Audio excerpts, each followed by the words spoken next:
Hello, everyone, and welcome to the Sohile Ali Show, the only podcast hosted by a comedian. Guys, I'm very excited today to be joined by, honestly, a legend here in the Bloomington comedy scene. I don't say that to make him feel old. He probably feels that already. But, guys, it's Mr. Jon Hancuff, winner of 5th Annual Bloomington Comedy Festival. Huge, long-time comedian here. Someone that I've seen and enjoyed long before I even started. And he's actually here with me today. So, hi, John. How are you? Hey, thanks for having me, Sohile. Thank you for being here. I think the legend thing, really, like, in something like stand-up, it's just that I never quit. Yeah. That's how you become a legend in stand-up, even if you're not good. He's at it. I would like to say that with like you and like Shannon have been doing over 10 years here. I'm like, just to kind of, because I know you guys don't like hearing like it's like a thing, but no, seriously, like from as sincere as I can be, it means a lot for me to know you.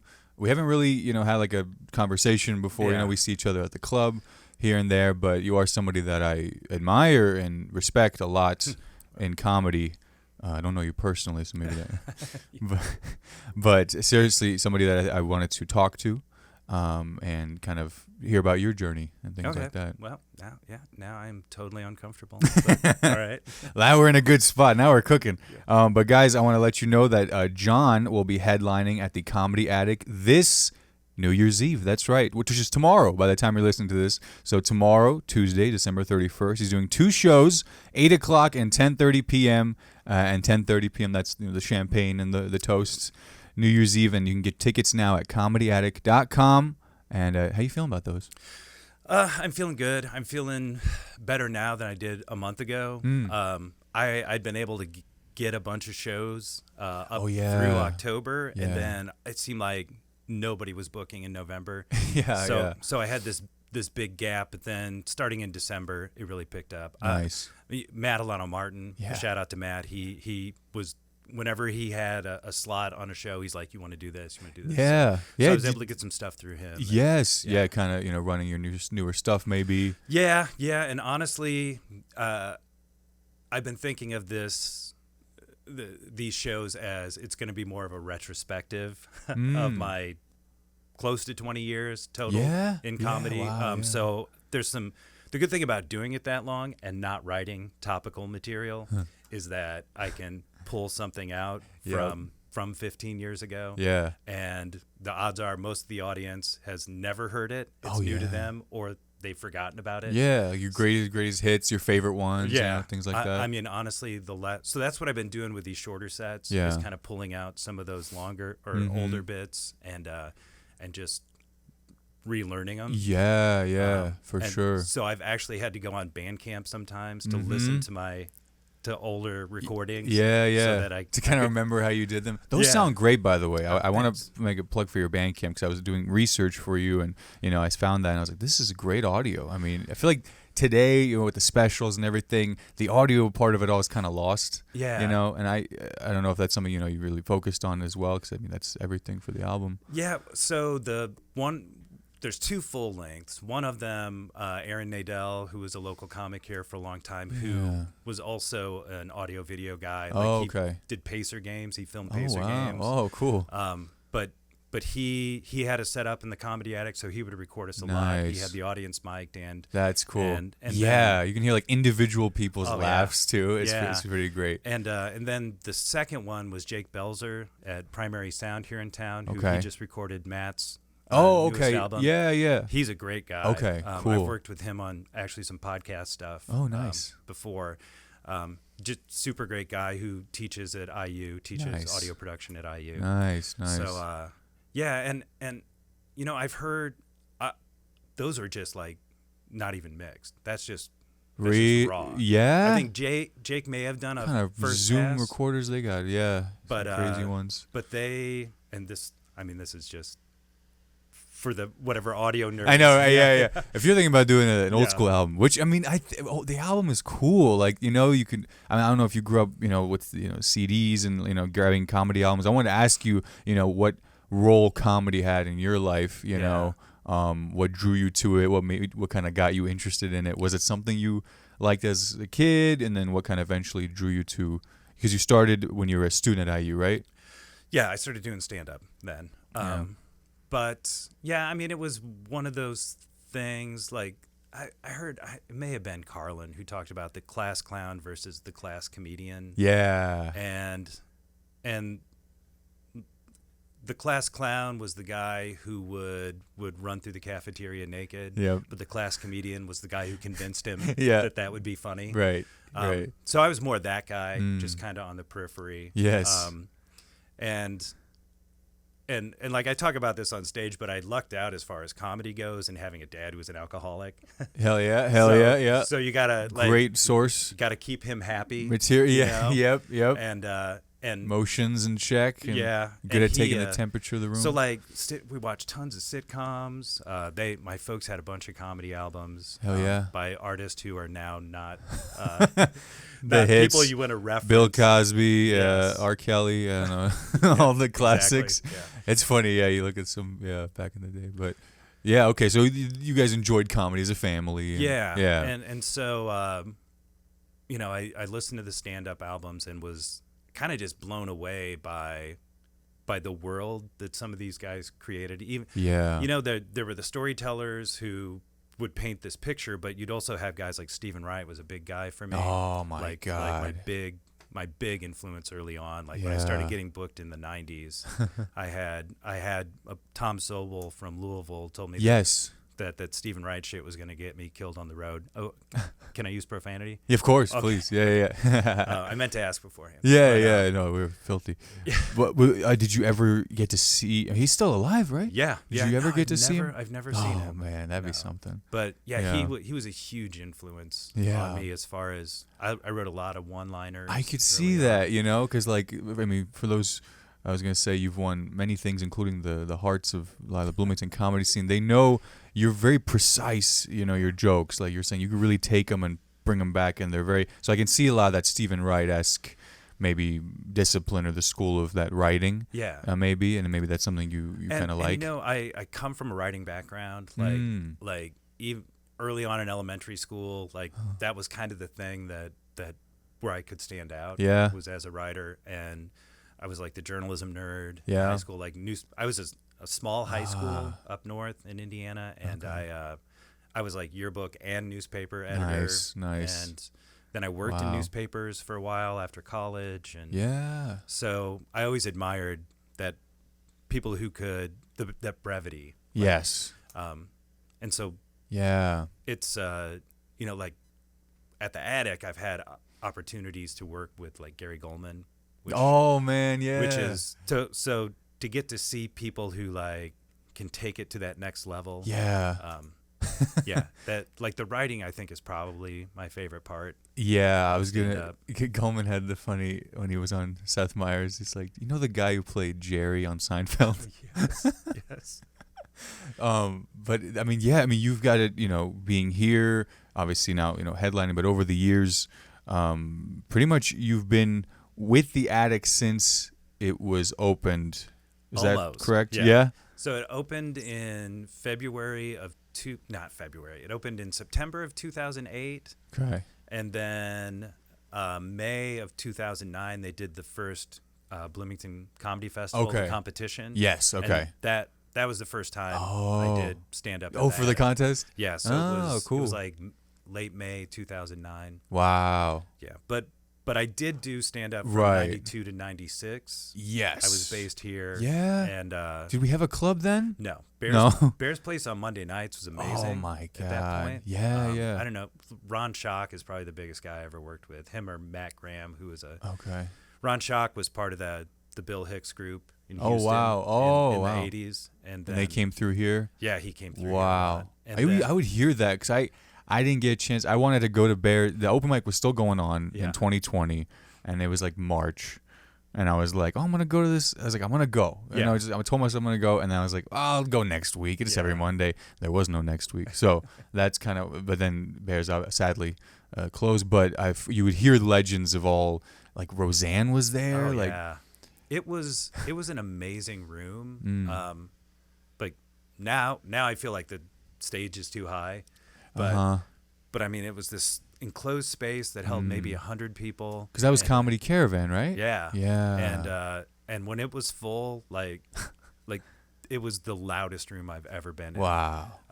But you could have like the early show on Monday could be the best show you've ever had. Yeah. And the late show could be a bunch of frat kids. And on Monday? 2 shows on Monday nights. Monday nights? Yes. For a week? Whoa. And they would sell out most of the time. I would hear like, comedy used to be all week at even a club or something, or like most of the week. Yeah. But Monday? Wow.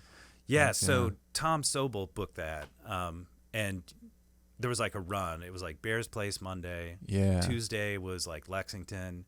And then Wednesday through like Sunday, you'd be at the Caravan in Louisville. Yeah, we've been to the Caravan Comedy Club. Yeah, it's cool. It's cool to go there because it's like what a classic. Oh my You gosh. got the headshots, everyone on the wall, Yeah. and the room. It's like you got over here, and then you also got over there. Have you been in the green room upstairs? No, I've That not. whole there's a stairwell that after your first paid weekend there, you get to sign it. And Oh, cool. I mean, there's stuff from late 80s that'd be cool of to people read. signing it. Yeah. It's really, really cool. That's awesome. But yeah, I mean, on your influences, we heard about that. Who you start. So IU, I guess. Yeah.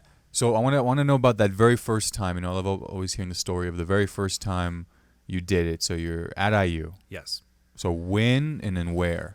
So it was 1992, and obviously no internet. I think you hear this story a lot from comics who started in the 80s and 90s. You're like, I don't know how to get started. If you don't live in a place that has a comedy club. You know of comedy, but you're like, how do I do it? Yeah. Yeah.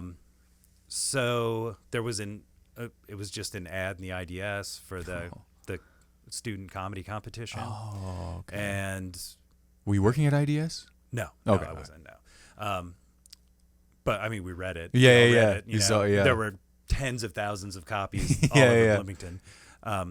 So I forget. I don't even know how you would sign up back then. Maybe they had like nowadays you'd send an email or whatever. Send a letter or I don't know just if show up. If I had to go to the union Yeah. and sign up. You got to meet this guy before 5 or Yeah. something.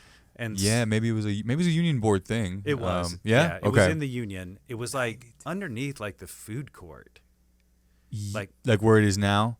Yeah, Like underneath I remember the food court. being in the food court and then having to take these stairs underneath it. Okay, it's funny because now there's a bar there. Have you been to the really? bar? No. It's crazy. I think it's called the Vault Pub Okay. or something. Where it's the one spot on IU's campus that serves alcohol. I had no idea. Yeah, there's a pub on the dry campus, and it's kind of where you're describing. Like now, if you're like I'm on the food court level, you just walk down or take the elevator down, and there's like this pub there.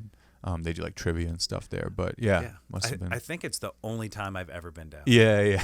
And there was no stage. You're just on the floor, and there were people all around. Yeah. I feel like there were posts like right next to me. Oh man, students. And, yeah.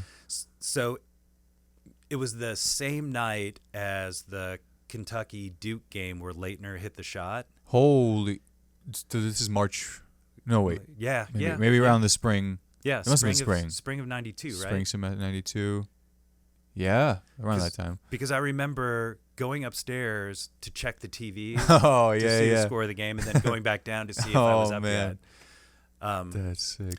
But I remember, like going into it, I really loved Robin Williams' first album. Oh wow! And I loved his appearances on like Letterman and the Tonight Show, where he's just like Talk spastic about and going crazy, energy and yes, and nonstop. I was like, that's what I'm gonna be, and that's how I rehearsed the bits and everything. Oh man! And then I got up there to do my 5 or 6 minutes and just immediately went Stephen Wright on it. Just fell to like your natural kind of zone. Like there was not even a hesitation. That's weird. Yeah, it just kind of. Did you try it and just felt like, okay, they're not giving it back to me, or you just were like bail? Soon as I didn't even go into it. Not as a soon single. as I got up there, like monotone. Get the suspenders. No, God, no. I had a cardigan and a Smiths T-shirt on. Let's go. Let's go. 92. My God. Okay. Yes. And then, so what was it? Was it like, okay, everyone does 5 minutes? Yeah, it was something like that. Yeah. And there were at least a couple dozen comics. Yeah. And like actual comics maybe, or just most of them were students. There was the guy that won did this long bit about Spider-Man because he kind of looked like Peter Parker. Oh, funny. And he crushed, and he was great. I mean, yeah. I don't know. Probably. I mean, comics obviously probably. But this is like pre-Spider-Man movie, right? Oh, yeah. Yeah. The movie came out. I was like, I told you guys. Yeah. But 90. Wow. Okay. And then, but you did win this contest at I one won point. it the next year. The following year. Cool. Yeah. Cool. Yeah. Nice.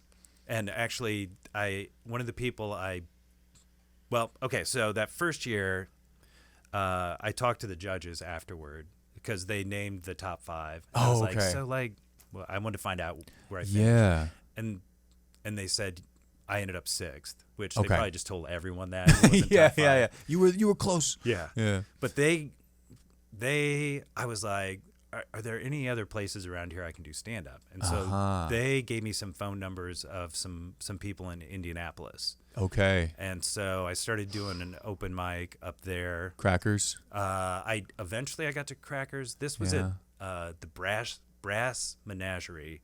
It was a bar in like a Holiday Inn, and the guy that ran it was supposedly Flip Wilson's brother, Ty Wilson. Okay, nice. That's what he said. That's that's such a comedy thing where it's like, that guy, his brother's like senator. Yeah. Like, it's just random like connections, but okay. So I At the started Holiday going Inn. up. Yeah? Like a couple times a month I would do that. Wow. And then, they're like, hey, hit up this guy at Crackers. He'll. Yeah. And so I started doing some stuff around there. Wow. You started and you kind of kept it going and you caught the bug basically. I mean. Yeah. I knew right after that first time. I don't know how it was for you after your first time, but like it was. Yeah. It's pretty cool. Yeah. Like enough stuff hit. Yeah. And there's some of that stuff that I can still pull out. That's really today. cool. Your first set. Wow. But yeah, I just knew immediately that this is for you. Yeah. And so I started doing those open mics in Indy. Right. And then the next year, I won the IU competition, 93. Yep. And one of the guys I beat out was Steve Volan. Do you know Steve? Tall Steve. He was a city council member for years. Is he still is he still in Bloomington? Yeah, he is. Okay. Yeah. He's got a podcast now. Really? About Bloomington. Oh, yeah. Cool. I think I've super tall. Yes. Okay, yeah. I think I saw him. He was also an extra in the Angelo Pizzo's new movie. Yeah. I was like, I've seen him before. His whole act was about how tall he was. Yeah. How many he called himself Tall Steve. Like how many Tall Steves it took to reach the moon and how many quarters there were in a Tall Steve. Units of Tall Steve. But dude, it's like Liam Nelson. You know Liam Nelson. Oh, he featured a little while back. He's huge as well. That's cool. Wow, I figured because he had like interestingly good timing. Yeah. Like at like the city council thing, the fundraiser. Oh yeah. Yeah, he was hilarious. Like, who's this guy? That's cool. Yeah. That's cool. Yeah. Anybody that like you saw then or would see then at the mics and shows then that is still doing it as well? Do you know Scott Long from Indianapolis? He does almost exclusively corporate stuff now. Okay. But based in Indy? Yeah. Okay. Yeah, he and I started about the same time. Cool. And he was a guy that when Facebook started up, I started seeing him pop up. Oh yeah. In there, and I messaged him at one point. I was like, "Did we start stand up together?" Yeah. But yeah, he never quit. Yeah. Okay. Still doing it too. That's what's up. I did want to ask you. Okay. So when I was doing research, I found your Louder Than Bombing. Yeah. Your EP from 2015, and it was recorded here at the Comedy Attic. It's awesome. I want people to go check it out. And it says in the notes, and I was like, whoa, and it's like featuring for Nate Bargatze. Yeah. And I was like, oh, that's so cool. Because my family and I were huge Nate fans. Yeah. And I was just talking to my mom before this, and I was like, I told her that, and she was like, oh, I want to hear about that. Yeah. But any kind of memory from that weekend and stuff? 'Cause it's a great set. So I'll divulge some strategy I took to get booked at the Attic early on. This is like when I started, it was like when Tom Takar was still in town, and that whole group Dwight Simmons was still around. Yeah. There were guys like Josh Cox and Jameson Raymond who were really good comics. Yeah. And they had started before I did. Yeah. And so they were developmentally stand-up was different, and they were more. This is 08, 09. Yeah. Early.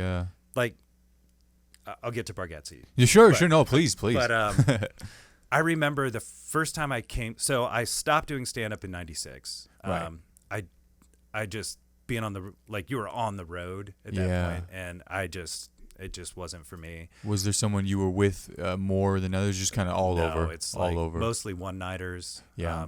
And so I decided I wanted to go back to school, and then I didn't do stand up. That was '96. I didn't do stand up again until 2009. Oh, okay. Yeah. Back at the yep. And cool. Before that, I'd gone through a divorce, and I was trying to reconnect with things that I kind of put aside. Yeah. And so I started listening to current stand-up. I think David Cross was the first person. Man. And I could not believe how conversational it was. Yeah. Because in the 90s, it was all laughs per minute. Yeah. Everything had that's to be true. super tight. Just boom, boom, one after another. Yeah. Yeah. And to hear someone just kind of rambling. Yeah. What? Even more like Dave Attell, a little longer, winded. Yeah. Yeah. And so first time I did the Attic, Josh Murphy was maybe the best comic in town at that point. Just an amazing writer. Yeah.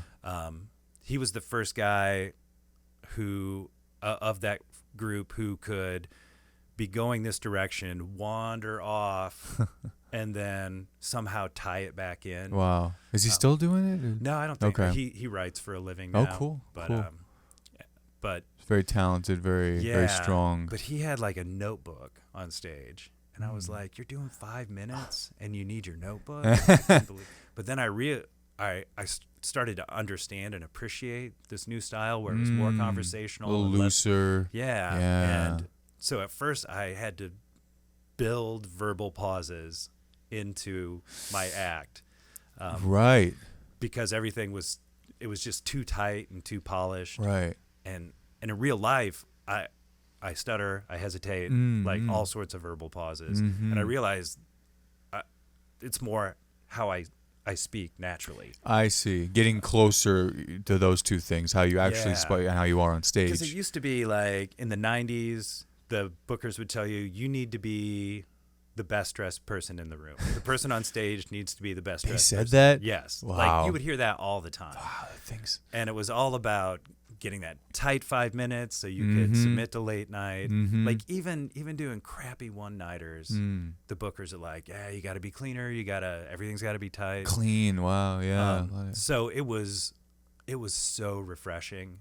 Yeah, to come to here and you're just like, what are you guys doing? Yeah. No rules, basically. I mean, it was the hoodie era of stand-up. That's good. Yeah, Facebook. Even headliners were wearing hoodies on stage. Yeah, and everything was just so much more relaxed. And it was more about connecting with the audience. Yes. Letting seeing that they could identify with you as opposed to being this entertainer. Wow, it's so fun. It's is that just culture? Is that just the times? Yeah. Is it accessibility to artists? You can see them, you can read about them, internet's around. It's I want to relate to this person. Let me relate to you guys more. Yeah. I don't know.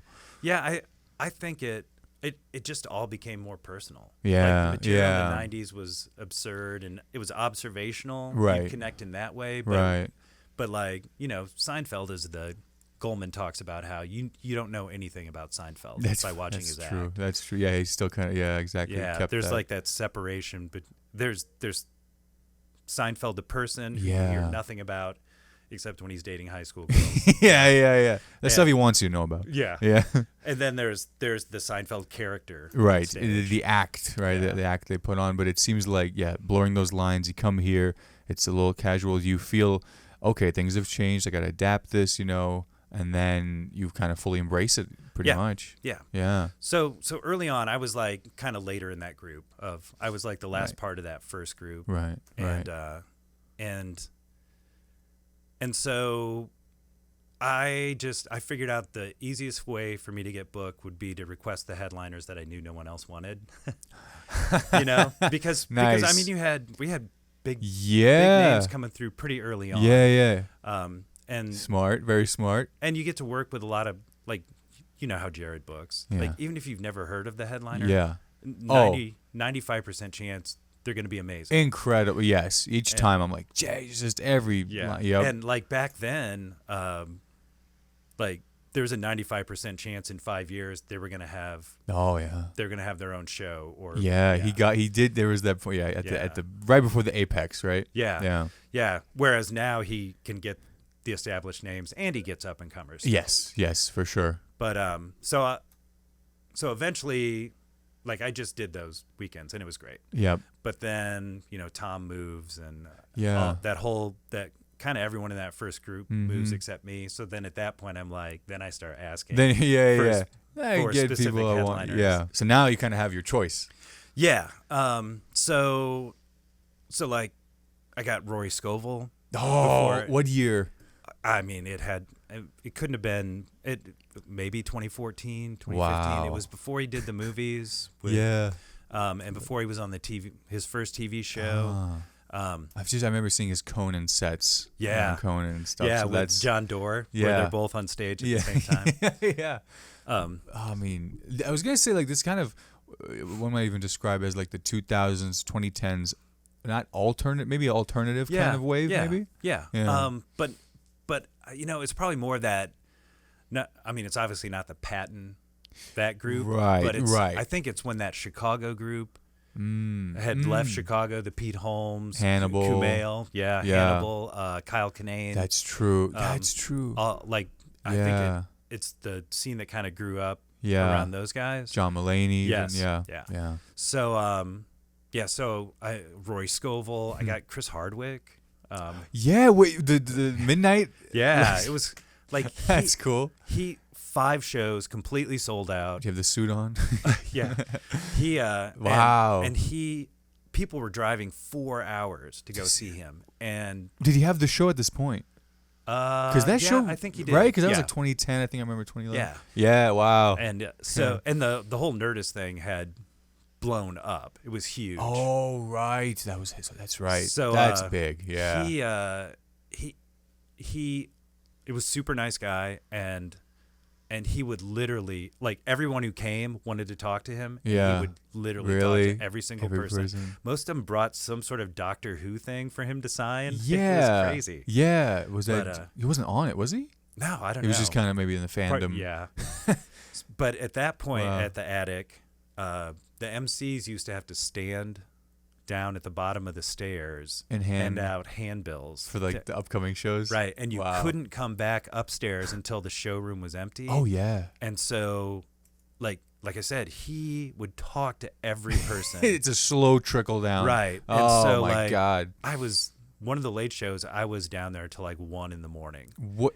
Because this is back when the late show was like what, 10:15 for the last show. Yeah. Woo.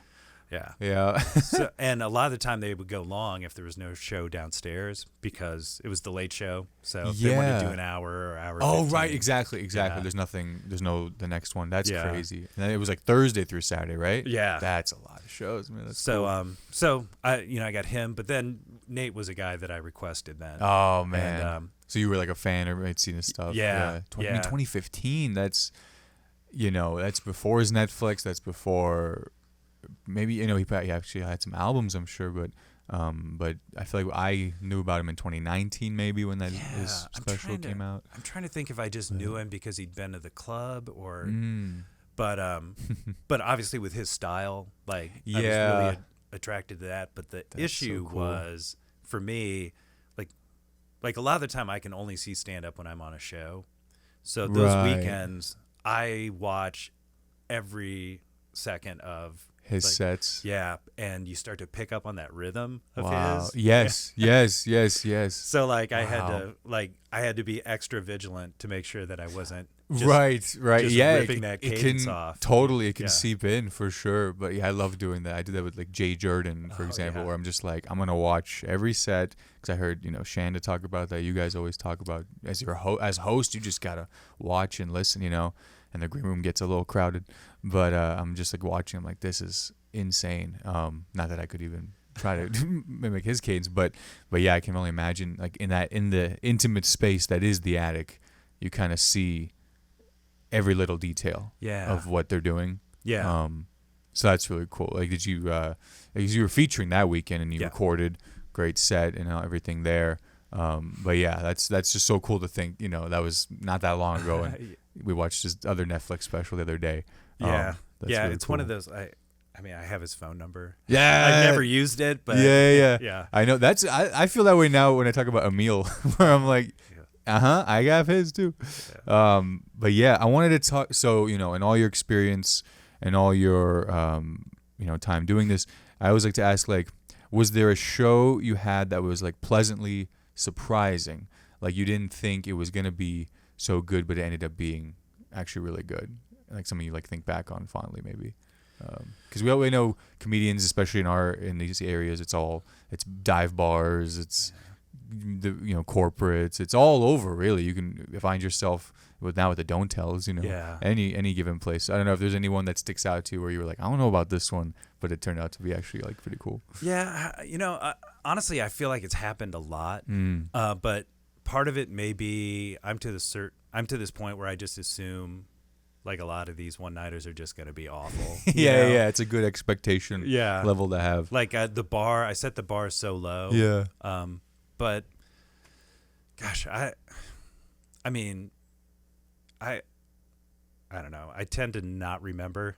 They all blend together. I mean, there was a show 2 weeks ago I did. Do you know Chelsea Snedden? You know Chelsea. Yeah, Indianapolis. Yeah. I did one of her shows at Fountain Square Brewing, yeah. And it was a chance to do a long set before. Right. It was like 2 weeks ago that I did it. And it was kind of a smaller crowd. And it ended up just being awesome. Yeah. That is something about Fountain Square. We go to the open mic there pretty often, like maybe once or twice a month on Wednesday. And it's like, the bartender, maybe a couple people over here, and then all the comics in the way back. That's a deep room, Fountain Square. You can go in the way back. And then like I joke bombed so bad, and I like moved my foot, and you can hear the wood creaking of the stage, and I was like, that's a great sign. Yeah. But then like sometimes you'll hear like from the bar, they'll give you a good laugh from there, and it's like you're far away, but you're doing it for me. You can. Yeah. The people there can be nice. So that's for sure. I mean, there were a couple of groups of tables, and they were super fun. Yeah, that's a high stage, Fountain Square. That's a high stage. I don't know. There's a point too where like you do the math in your head, and you're like, the stakes are so low here. Yeah. Like it's not gonna hurt me at all. No, if it doesn't go well, and right. I don't. Chad Daniels. Yes, absolutely. Chad. This is a mindset that I've tried to adopt, but for a while Chad was opening by saying, I just want to let you guys know I'm going to have fun tonight. No matter what happens, I'm going to have fun. That's pretty cool. You may not have fun, but if you don't, that's on you. Like no matter what happens, I'm going to enjoy this. So you guys may as well. Yeah. That's a great attitude to have. And I mean, that's a lot of things now. And, we're trying to, me and my friends who are doing it, we try to do it as much as we can living here. And a lot of times it's like, okay, who did the best? Well, they were just relaxed, or they made the audience relaxed. Yeah. Like you're saying, stakes and all this pressure and stuff. Even at like open mics, where like it's an open mic, everyone's it's what it is. But like if you have the right attitude and like just in my very short amount of time doing it, I've just noticed I'm like, oh, the guys who like Chad Daniels are just like, I'm gonna have a good time. That's what this is about. For 5 minutes, I can be in a good mood, and I have to like remind myself that really like a lot when we're like open mic at the Attic and you're trying new stuff, and I'm just like. Yeah. But that's a great reminder for sure. Yeah, and I will say that the open mic is where the one time that I really get stressed. The open mic stresses me out. And part of that is I like very intentional in what I'm going to do. I have a very specific plan. Yes. Which means I don't have my entire toolkit at my disposal. No, yeah, you're there to work, you're there to build it, right? So and also, I would say the audience for the open mic tends to be different than a weekend audience. Oh, for sure. The demographics are completely different. Yes, or just your average Midwest comedy anywhere. Yeah. Right? Yeah. And so I would say the weekend demographics are more in my wheelhouse. Sure, yes. Meaning older, basically. Like, hey, Steve's. People with jobs and kids. And where, the Wednesday... I mean, were you at that open mic a couple weeks ago? Where I was not at that one. It was 100 frat kids, Dude. but they ended up being great. Yeah. But That's wild. That was an exception. Right. as That's far the as that mic. goes. That's usually a mic is around student age. Yeah. But something that you do at the mic that I have to remind myself to do at the mic is because we can get comfortable. And someone told me recently where it's like, you got to work on new stuff, Yeah. because you get comfortable with your first stuff that works. And it's like you said, your toolkit. But it's like if you want new stuff, if you want to go from that hosting, taking that next leap, you have to work on the new stuff. And it sucks to bomb at such a great spot.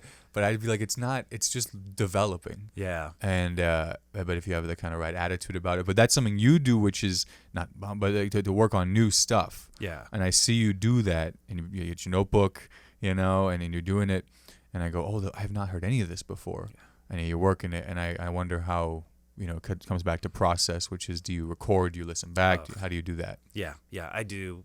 Yeah, I listen to I record every set. Yeah.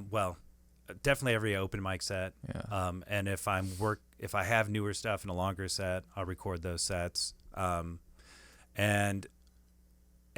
to get past that, like, I don't put it off. I know Matt talks about like waiting a little bit before you listen to a set, but like oh yeah. Yeah. When you listen to it, yeah, on the ride home. Yes, yeah.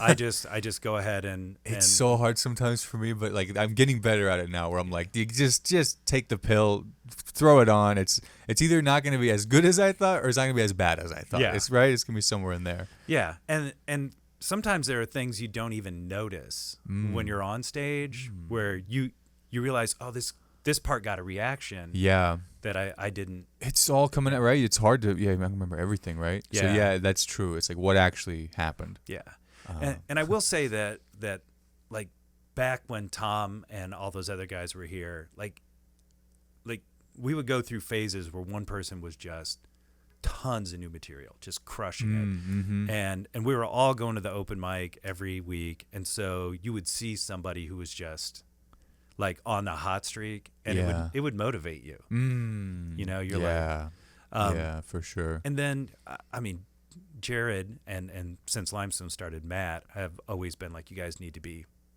developing. You need to be working on new material. Yeah. And like I said earlier, the writing is my favorite part. Yeah. So. Yeah, for sure. I mean, it's definitely, it's the work. I take a different approach too, like, and I guess it lines up with listening to the set on the ride home, like getting it over with. Like a lot of the time, if I have a new bit, I will just do it first at the open mic. Start open with it. Yeah, just that way you don't like second guess. If you have it buried. That's a good point. And that's a good point. And I always think the audience doesn't know it's a new joke. No. Right. So, that's so true. Yes. And it's open mic, right? Yeah. Like you said, it doesn't matter. I mean, that's the big thing. Like when you had to bring people, right? Oh, yeah. Starting. Yeah. Oh, and once you get past, it's like a huge weight is lifted. It is for so sure. Freeing. Because it is for sure. Like those friends who come every time, you're like, shit, I know. I gotta do. I don't want someone from work to pay $10 to watch me eat it doing new material. Oh yeah. When I'm just trying to get attention and get people, I'm like, I gotta nail this thing. I don't have any room to not. And then exactly. Now being a little more looser, you're there to tweak things, work on things, and it's cool. And it's like, it's a good room. Even the mics, we've had some tough ones. Yeah. It's the mic. Yeah. Energy, whatever it is, we've all been there. But it's like the guys who seemingly take that and still have a good set. Yeah. Guys like I've seen you do it, and Eric can do it, and all Shanda. Emily Davis does it. It's Matt can do it. It's energy. It's kind of what they're doing, how they're thinking about it. Everyone relaxes a little bit. Yeah. I think it's a lot of pressure on an open mic audience. Yeah. To be like, hey, you guys gotta, it's all on you. But the guys who seemingly like, you're here, I'm here, let's just have a good time, right? Yeah. And one of the many things I've learned from Matt, but Matt from day one has always been good about opening by talking about something that happened earlier in the show, riffing on something that happened earlier. And so you get that connection with the audience, you usually get a nice laugh, and then you can go into your set. That is true. And I feel like the audience, you get a little trust from the audience. Yeah. For us, it's like how quick can we get to it? Just get to it as soon as you can. Yeah. Keep it going for your host. He looks like this. Keep it going for Lasky, right? Yeah. Just sound like it's so true that first, just slick the wheels and get into it. But I like the opening with the new so you don't second guess yourself. Because I lose confidence when I'm bombing at an open mic and you're going, well, I'm pulling the chute. Here's jokes I know that are funny. But then it's not like your jokes are going to turn the tide of the crowd is what I learned at Helium a few weeks ago, where it's like, oh, no, just do the new stuff because you're going to lose confidence in your old stuff. Something that kind of happened. Yeah. Yeah, and I will say bombing the attic, Jared does not give a crap. Nah. Like, if you're trying new stuff and pushing yourself and you're not being offensive, I know. He doesn't care. It's so true. He wants you to work on new stuff, and he knows that you're not going to crush every set. Right. Well, yeah, you can't, right? Yeah. If you're actually doing it, and that's, we have Hoppy Wobbles every Sunday we go to, which is kind of just like spaghetti at the wall. What's going on here? And then it's like, all right, let's kind of tweak things, and then we take it to the attic on Wednesdays now. But it is cool, and it's a great reminder to always be kind of getting more comfortable with that silence, that uncomfortable feeling, which is developing. Which, like I said, I've seen you been able to do. I love silence. Like, there's something in there, right? Yeah, I mean, I have some really long setups where there are little areas where if I get nervous laughter from the audience, so I know they're still engaged, and I know that it's gonna pop at the end because for sure, because they're invested and they're also scared. yes, you've built up all that tension. Yeah, right. That's what it is. I was just like telling myself and from people learning, it's just you're just building and releasing tension. Yeah, that's all it is. And at the end of the day, everyone has a different style, but your setup is you have to be listening. Yeah, you got to hear what I'm saying, and then the release. So that's cool. And I remember I was listening to some of your work on the Bandcamp, and I was like, yeah, some of it did go for a while, but then I was like, oh shit, there you go. Where it's like where you're going, where it's gonna hit. But yeah, I wanted to know, what kind of it's people don't like to do, but what kind of general advice or things you like to tell if somebody new or would ask you, what advice would you have for someone starting out, just trying to do it? Yeah, I mean, getting up is the big thing. Yeah. But I also, I think there's a lot of validity into writing clean for as long as you can. I mean, that early on, like, and this was never a thing at the Attic, but back in the day, like, MCs couldn't use profanity. I mean, even at Crackers, when it was a decent club. Yeah, even now, at least on the mic, you can't do the F-bomb. But I think that'll help you get booked at clubs more experience, quickly. Right? So I would say clean, and I would say like the exception is someone who out of the gate can write a funny story. Just write jokes, and then eventually you can build chunks, and or you've got this funny line that'll fit into a story later on. Yeah, right. Write jokes. yeah. I mean, write jokes. That's so true. Like. I mean, that would be probably the two things. Be clean, learn how to write a joke. Like, if you can write short jokes, eventually you'll be able to write the longer stuff. That's true. Yeah, because we're just starting out. Like, we're, I'm hosting, I'm just like, I got to get something in the first 6 minutes. I got to hear you guys some, like, shorter ones, just something off the bat. And that's kind of your first 5, Yeah. And which is cool that you have these, not like non sequiturs, but just like these great little jokes that can go, seemingly... you've chunks, but seemingly it's like, just, you can be like, oh, I got to do 10 minutes. Here's 10 minutes.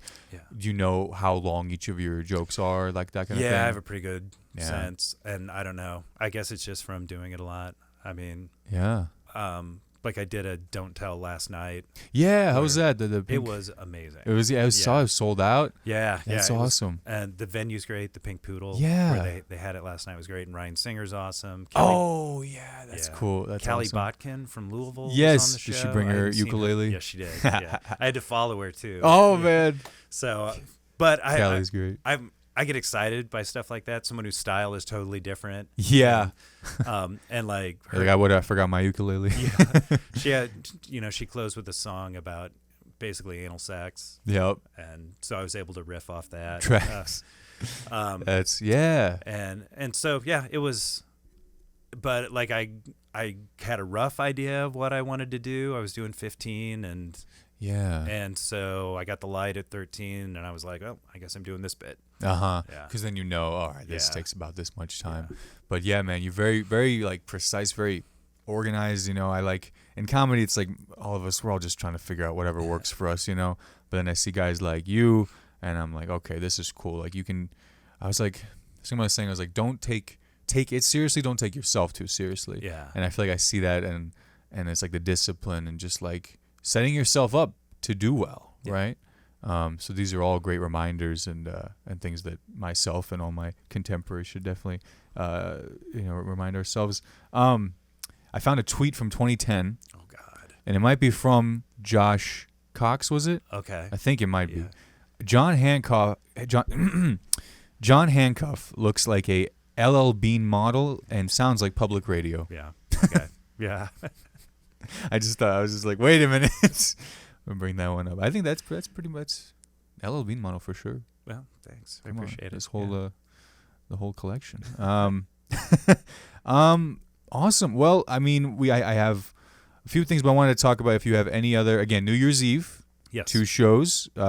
This Tuesday, tomorrow, at the Comedy Attic. Tickets at comedyattic.com. Anything other than that coming up? It's kicking off the new year. No, like I said, Back to the lab. Doing a lot of sets lately. Yeah. I mean, I've got that New Year, New Jokes show. Yeah, we are doing Thursday. that. Yeah. Oh my God. Yeah, let's plug that. Yeah, so Thursday at the Comedy Attic, January 2nd.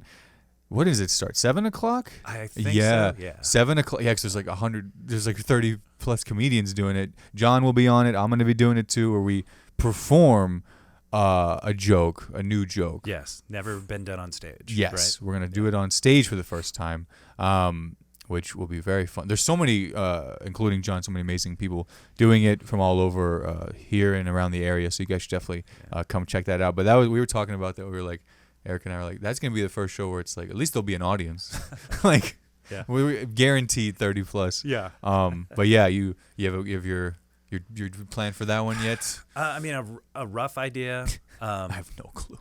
Yeah. Yeah. I mean, I've got a bunch of stuff that I wasn't able to work on for this. I mean, everything is kind of focused on Tuesday night right now. Yes. But yeah, I don't know. I was running some stuff by my wife, and she actually laughed. All right, that's a good. Hey, you can perform it in front of your spouse. Come on, that's a good tester there. Well, cool, man, cool. Yeah. Well, guys, I want you to follow John. I'm gonna link his Bandcamp, his Instagram, his OnlyFans. I'm gonna link everything in the description and all that. So be sure to follow John, support him, man. He's absolutely hilarious. And if you have the chance to see him, I'd highly recommend it. So yeah, Happy New Year, 2025. We're kicking it off. We had a great year, and I'm really glad that you're my last guest of the year. Thank you for your time. Thank you for sharing your stories with us. And yeah, I should be there at the late show New Year's Eve to go to hang out. Well, thank you. Cool. Thanks. And it's been fun watching you do stand-up this year. Oh, thank you, man. Thank you. Appreciate it. All right, y'all. Take care. Bye-bye. Real quick before you click away, thank you so much for watching this video. I really appreciate it. If you enjoyed it, please leave a like, comment below, and subscribe for all future videos. Hit that bell icon to be notified for all uploads. Have a good one.